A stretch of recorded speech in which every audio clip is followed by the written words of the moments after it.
అదే RTV app వార్తల్ని క్షణాల్లో చదివే అవకాశం ఉంటుంది. ఒక న్యూస్ పేపర్, ఒక టెలివిజన్ ఛానల్ మీ చేతుల్లో ఎప్పుడూ ఉంటాయి. Welcome to RTV. నేను మీ శ్రీనివాస్. చిరిగిన సొక్కాయన వేసుకో కానీ ఒక మంచి పుస్తకం కొనుక్కోమన్నాడు కందుకూరి వీరేశలింగం. ఒక మంచి పుస్తకం 100 మంది స్నేహితులతో సమానమన్నాడు మరో మేధావి. అంటే ఈ పుస్తకంలోని జ్ఞానం, దాని ప్రాముఖ్యత ఏంటో వీరి మాటలోనే అర్థమవుతుంది. కానీ ఈ రోజుల్లో ఆ పుస్తకం యొక్క ప్రాముఖ్యత ఎక్కడుందో కానీ తెలియదు. కానీ 104 సంవత్సరాల చరిత్ర గల ఒక పుస్తక గ్రంథాలయం అయితే మటుకి ఉమ్మడి ప్రకాశం జిల్లా వేటపాలెంలో అయితే ఉంది. దాని పేరే సారస్వత నికేతనం. ఇప్పుడు వేటపాలెంలో అయితే ఆ గ్రంథాలయం కొనసాగుతూనే ఉంది. ఇది ప్రభుత్వ గ్రంథాలయం అయితే కాదు. కొంతమంది కేవలం స్వాతంత్ర సంగ్రామం యొక్క ప్రాముఖ్యతను తెలియజేస్తూ ఐక్యం చేసేదానికోసం అయితే ఈ గ్రంథాలయం ఏర్పాటు చేసి అప్పటి నుండి కూడా ఇప్పటి వరకు కూడా ఆ గ్రంథాలను కొనసాగిస్తున్నారు. ఇప్పుడు మనం చూస్తూనే ఉన్నాం. అప్పటి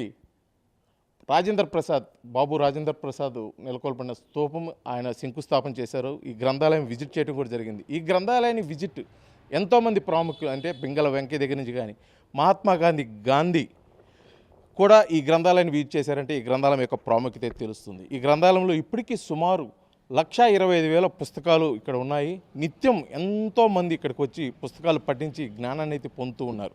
అసలు ఈ వేటపాలెం గ్రంథాలయం యొక్క ప్రాముఖ్యత ఏంటో ఇప్పుడు తెలుసుకునే ప్రయత్నం అయితే ఆర్టీవీ చేస్తుంది.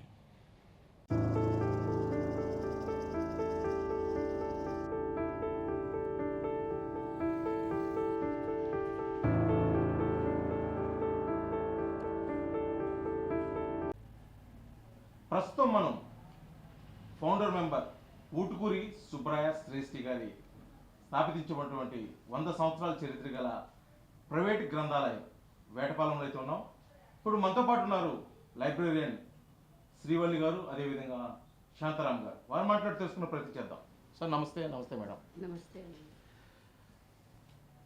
వేటపాలెం లైబ్రరీ అంటే రాష్ట్రంలో కాదు దేశంలో కూడా మంచి పేరు ఉంది ఈ వేటపాలెంకి.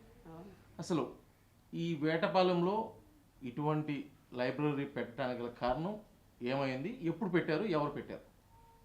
సుబ్బరాయ శ్రేష్ఠి గారని ఆయనే ప్రారంభం. ఆ టైంలో శ్రీనివాసరావు పంతులు గారని పెద్దవాళ్ళు ఆ టైంలో ఉండి ఇక్కడ వాళ్ళకి జాబ్స్ వచ్చినా బయటకు వెళ్ళకుండా సుబ్రహ్మణ్యం గారు, కామయ్య గారని ఆ టైంలో ఉన్న వాళ్ళందరూ వాళ్ళు 100 బుక్స్ బయటకి ఇస్తూ అందరికీ ఇంటికి ఇస్తూ తీసుకొస్తూ అట్లా డెవలప్ చేశారు. దీన్ని చేసి అప్పటి నుంచి దీన్ని అలా సాగుతూ ఉంది. అప్పటి నుంచి ఏ సంవత్సరంలో 1918లో స్థాపించారు. విజయదశమి 15వ తారీఖు రోజు స్థాపించారు. అప్పుడు చిన్న పెంకుటిల్లు ఆ రూమ్కి కూడా సుబ్బరాయ మహల్ అని, దానికి కూడా ఆ రూమ్ సుబ్బరాయ మహల్ అని పెట్టారు. సుబ్బరాయ శ్రేష్ఠి గారు ఉంది కాబట్టి అది ఆ పేరు పెట్టారు ఆ రూమ్కి. అయితే తర్వాత మళ్ళీ 1924లో అది తీసి వేరే బిల్డింగ్ కట్టించారు. సుమారు ఈ లైబ్రరీలో ఎన్ని పుస్తకాలు ఉన్నాయి? 125,000 ఉంటాయి బుక్స్. కానీ ఎప్పటికప్పుడు బుక్స్ వస్తుంటాయి, రచయితలు పంపిస్తుంటారు, మళ్ళీ ఎంటర్ చేస్తుంటాం, అవి అట్లా పెరుగుతూ ఉంటాయి బుక్స్. ఓల్డ్ బుక్స్ కూడా 1800 బుక్స్ కూడా ఉన్నాయి మా దగ్గర. దాదాపు అవన్నీ రేర్ బుక్స్ బాగా. అవి మాత్రం బయటికి ఇవ్వము. లేటెస్ట్ బుక్స్ అన్నీ ఇయర్లీ కార్డు పెట్టి బయటికి ఇస్తుంటాం. అంటే ఈ లైబ్రరీలో ప్రింటెడ్ బుక్సే కాకుండా తాళపత్ర గ్రంథాలు, చేతితో రాసిన నవల్స్ కూడా ఉన్నాయని చెప్పేసి. తాళపత్ర గ్రంథాలు కూడా ఉన్నాయి. దాంట్లో రామాయణం, భారతం, శ్రీ సూక్తం, పురుష సూక్తం అట్లా. మొన్న ఈ మధ్య ఈ కొత్తపేటలో ఎవరో స్కాన్ చేసేవాళ్ళు ఎవరో ఉన్నారంటే ఒక 15 రోజులు ఇక్కడే అట్టిపెట్టి ఈ రూమ్లో ఉండి స్కాన్ చేసి వెళ్ళారు అవన్నీ. అట్లా అవన్నీ కూడా ఉన్నాయి. ఓల్డ్ మ్యాగజైన్స్ అవన్నీ కూడా బాగా ఉన్నాయి ఇక్కడ. గృహలక్ష్మి, భారతి, తెలుగు స్వతంత్ర అట్లా ఓల్డ్ మ్యాగజైన్స్ కూడా ఉన్నాయి. ఓల్డ్ పేపర్స్ ఉన్నాయి. ఓల్డ్ పేపర్స్ కూడా ఆంధ్రపత్రిక 42 1942 నుంచి ఆంధ్రపత్రిక, ఆంధ్రప్రభ 47 నుంచి ఆంధ్రప్రభ అట్లా ఉదయం పేపరు. ఇక ఏ ఇయర్ అయితే ఆ ఇయర్ ప్రారంభమైనట్టు ఆంధ్రప్రభ, ఉదయం, జ్యోతి, విశాలాంధ్ర, ప్రజాశక్తి, ఈనాడు, సూర్య, సాక్షి లేటెస్ట్ అట్లా ఓల్డ్ పత్రికలు ప్రారంభమైన దగ్గర నుంచి పత్రికలన్నీ ఉన్నాయి. ముఖ్యంగా ఈ లైబ్రరీ ప్రారంభించడానికి గల ముఖ్య కారణం ఏమి? అంటే అప్పట్లో స్వాతంత్ర సంగ్రామాన్ని స్ఫూర్తిగా కూడా నిలిచింది ఈ గ్రంథాలయం అని చెప్పేసి కూడా నేరుగా మహాత్మా గాంధీ కూడా ఇక్కడికి ఆ వచ్చారు. టైంలో గాంధీ గారు 1927లో వచ్చారు, 1929లో వచ్చారు గాంధీ గారు. ఇక్కడికి వచ్చినప్పుడు కూడా ఇక్కడ చేనేత వాళ్ళకు కూడా ఒక 500 వాళ్ళకు కూడా ఇచ్చారట. అట్లాగే ఒక రూమ్ కూడా ఫౌండేషన్ వేశారు ఇక్కడ, ఒక రూమ్కి మాకు. అట్లాగే ఆయన వచ్చినప్పుడు కూడా ఆయన స్టిక్కు జనం ఒత్తిడి మూలాన అది మధ్యలో జాయింట్ ఇరిగిపోతే దాన్ని దానికి జాయింట్ చేసి రూమ్లో భద్రపరిచారు. ప్రత్యేకంగా ఆ స్టిక్కు కోసమే ఎక్కడి నుంచో గాంధీ గారి స్టిక్ ఉందిట ఎక్కడి నుంచో వస్తుంటారు ఆ స్టిక్కు చూడటానికి కూడా. ఇక్కడ ఎక్కువ పిహెచ్డి వాళ్ళకి బాగా ఉపయోగపడుతుంది లైబ్రరీ. ఇది ఎక్కువ 1 month కూడా ఉండి పేపర్స్ మీద వైజాగ్ నుంచి వచ్చి కడప అక్కడి నుంచి వచ్చి కూడా థీసిస్ బుక్స్ బాగా ఉపయోగపడుచుకుంటారు. అట్లాగే ఇక్కడ పెద్ద పెద్ద ప్రముఖులు వచ్చారు ఇక్కడికి, వచ్చిన ప్లేస్ ఇది. అందరూ ఇక్కడే ఉండి ఇక్కడే చదువుకొని 1 month వాళ్ళు రచయితలు కొంతమంది బుక్స్ పంపిస్తుంటారు మాకు. వాళ్ళ కృతజ్ఞతలు చెప్దామని ఫోన్ చేస్తే, ఎందుకు మేడం గారు, మేము దానికి రుణపడి ఉంటాం చాలా. ఇక్కడ ఉండి మేము ఇక్కడ చదువుకొని ఉద్యోగాలు వచ్చి రిటైర్ అయిన వాళ్ళం, అందుకు బుక్స్ పంపిస్తుంటామండి అని అంత కృతజ్ఞతలు ఇప్పటికి కూడా చెప్తూ ఉంటారు ఈ లైబ్రరీ గురించి. ఇప్పటికి కూడా ఇప్పటికి కూడా వస్తుంటారు బయట ఊర్ల నుంచి వచ్చి ఇక్కడ ఉండి. ఓల్డ్ బుక్స్ ఉంటాయట ఇక్కడ, ఎక్కడ రేర్ బుక్స్ అండి, ఎన్ని చోట్లకి వెళ్ళినా ఎక్కడ దొరకలేదండి, వేటపాలెం లైబ్రరీ అనే అడ్రస్ కనుక్కొని వచ్చాము అని వాళ్ళు ఒక 2 days 3 days ఉండి వాళ్ళు ప్రత్యేకంగా వాళ్ళ కోసం ఒక బుక్ కూడా పెట్టాం. వాళ్ళు వచ్చినప్పుడు వాళ్ళు ఎక్కడి నుంచి వచ్చారు, ఏ యూనివర్సిటీ నుంచి వచ్చారు, అలా బుక్ పెట్టాం. ఇది వేటపాలెం లైబ్రరీగానే కాకుండా ఇది ఒక మంచి పేరు కూడా అప్పట్లో పెట్టాలని చెప్పేసి కూడా ఇది అదే సారస్వత నికేతనం అని దీనికి పేరు పెట్టి అప్పటి నుంచి ఇదొకటి ఉంది, జీడిపప్పు. ఈ రెండింటికే వేటపాలెం అంటే మంచి, వేటపాలెం అనగా జీడిపప్పు ఒకటి, సారస్వత నికేతనం లైబ్రరీ అని మంచి పేరు. అలాగే ఇప్పటికీ కూడా వస్తున్నారు మేడం. ఇప్పటికి కూడా పిల్లలు కూడా డైలీ పిల్లలు కూడా ఇప్పుడు ఇదివరకు ఎప్పుడు పడితే అప్పుడు పిల్లలు అది వాళ్ళు వస్తున్నారని వాళ్ళ స్కూల్స్ వెళ్ళి ఆ టీచర్స్ కూడా చెప్పేదాన్ని నేను, ఏమంటే ఇక్కడ లైబ్రరీ పిల్లల్ని పంపిస్తుంటే ఏమన్నా పిల్లలు లైబ్రరీకి వస్తుంటే బాగుంటుంది, ప్రాజెక్ట్ వర్క్ అని వాళ్ళకి పెట్టినప్పుడు పిల్లల్ని పంపిస్తుంటారు. ఆ వర్క్ అది ఇక్కడ రాసుకొని వెళ్తుంటారు. అయితే ఇప్పుడు ఈ గతంతో పోల్చుకుంటే ఇప్పుడు రావటం కూడా తగ్గిపోయిందా? ఇప్పుడు అంతా సెల్లులండి, ప్రతి వాళ్ళు సెల్లులు పట్టుకొని ఇంట్లో ప్రతి తండ్రి సెల్లే, తల్లి సెల్లే, పిల్లలు సెల్లే. కనీసం లైబ్రరీ అంటే కూడా ఆ పిల్లలకి ఏం తెలియట్లేదు. ఎవరైనా వచ్చినా లైబ్రరీ అమ్మ బుక్స్ ఉంటాయి అంటే ఏం తెలియట్లే వాళ్ళకి. ఇప్పుడు అందుకు గత ఒక 1 year బట్టి బయట స్కూల్స్ వాళ్ళు ఆ పిల్లల్ని అందరినీ తీసుకొచ్చి ఇక్కడ అందరి క్లాస్ పిల్లలని తెచ్చి కూర్చోబెట్టి వాళ్ళకన్నీ ఏమేంటి ఏముంటాయి అసలు పిల్లలకి అన్నీ చెప్పండి అని ప్రత్యేకంగా తీసుకొచ్చి వెళ్తూ ఉంటారు. చెప్పండి శాంతారావు గారు, మీరు కూడా చాలా కాలం నుంచి ఇక్కడ పనిచేస్తున్నారు. ఈ లైబ్రరీలో ఈ పుస్తకాలు ఇవన్నీ చూస్తున్నప్పుడు కానీ ఇక్కడ లైబ్రరీకి చాలామంది చదువుకోవడానికి వస్తున్నప్పుడు కానీ మీకు ఏమనిపిస్తుంటుంది? నిజంగా చెప్పాలంటే ఈ ప్రపంచంలో మనిషి విజ్ఞానానికి చదువు ఎంత ఉపయోగపడుద్దో ఆ చదువుతో పాటు రకరకాలైనటువంటి పుస్తకాలతో కూడినటువంటి గ్రంథాలయాన్ని ఉపయోగించుకోవటం అనేది చాలా ముఖ్యమైన అంశంగా మనం భావించాలి.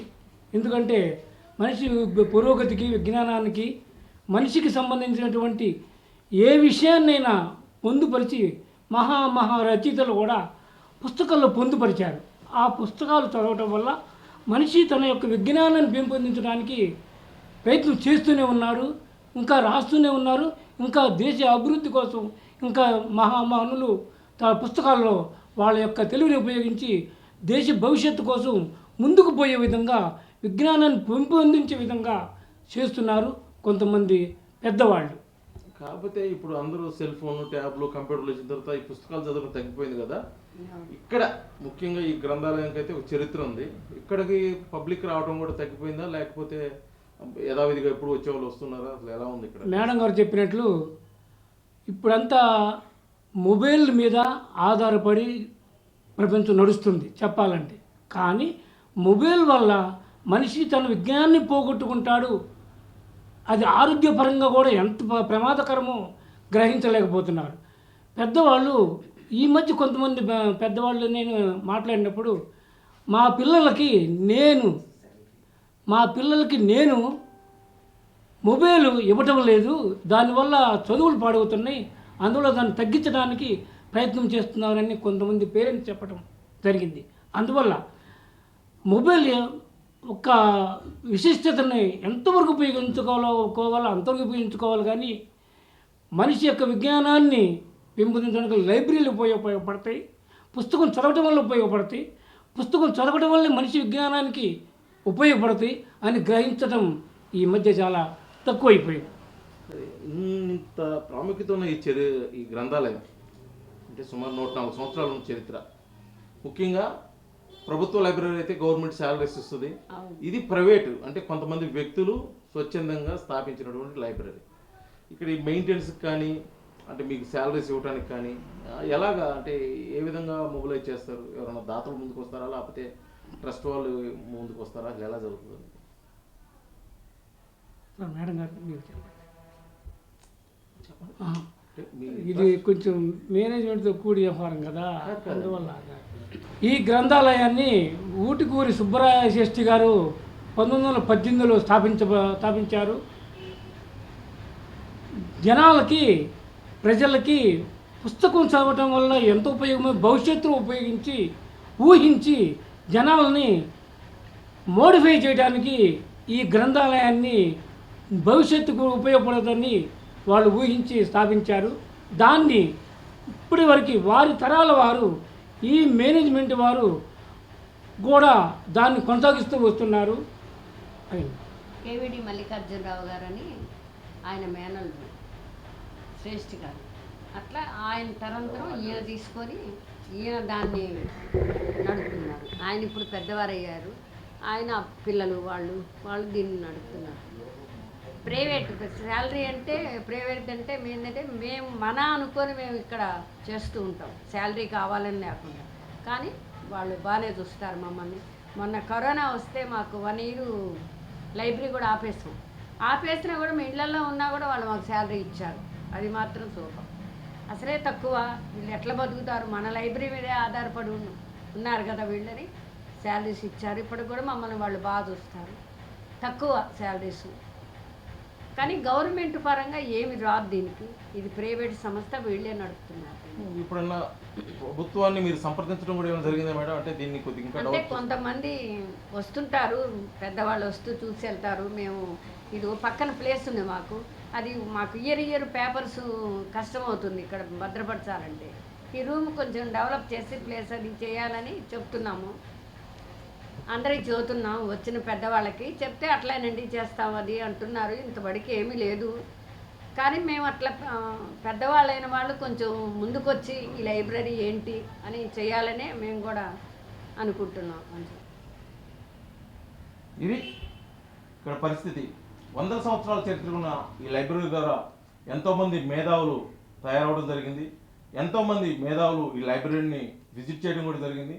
ఇప్పటి వరకు కూడా ఎంతో చరిత్ర ఉన్న ఈ లైబ్రరీ ద్వారా భావితరాలకు మరికొంత మంచి సమాచారం అందించాలనే ఉద్దేశంతో ఈ లైబ్రరీ అయితే కూడా నిర్వహించడం జరుగుతున్నారు. కానీ ఇప్పుడున్న పరిస్థితుల్లో నేటి తరం సెల్ ఫోను, ట్యాబ్లు, కంప్యూటర్ల ముందు బానిసలు కాకుండా వారున్న తల్లిదండ్రులు పిల్లలు కూడా లైబ్రరీలకు ప్రోత్సహిస్తే లైబ్రరీల యొక్క ప్రాముఖ్యత భావితరాలకు ఖచ్చితంగా తెలియాల్సిన పరిస్థితి ఎంతైనా ఉందని తెలియజేస్తూ వీడియో జర్నలిస్ట్ లక్ష్మణ్తో శ్రీనివాస్, RTV, వేటపాలెం, బాపట్ల జిల్లా. మరిన్ని వీడియోస్ కోసం ఛానల్ ని సబ్స్క్రైబ్ చేయండి. లేటెస్ట్ అప్డేట్స్ కోసం వాట్సాప్ ఛానల్ ని ఫాలో అవ్వండి. అండ్ లింక్ డిస్క్రిప్షన్ లో ఉంది.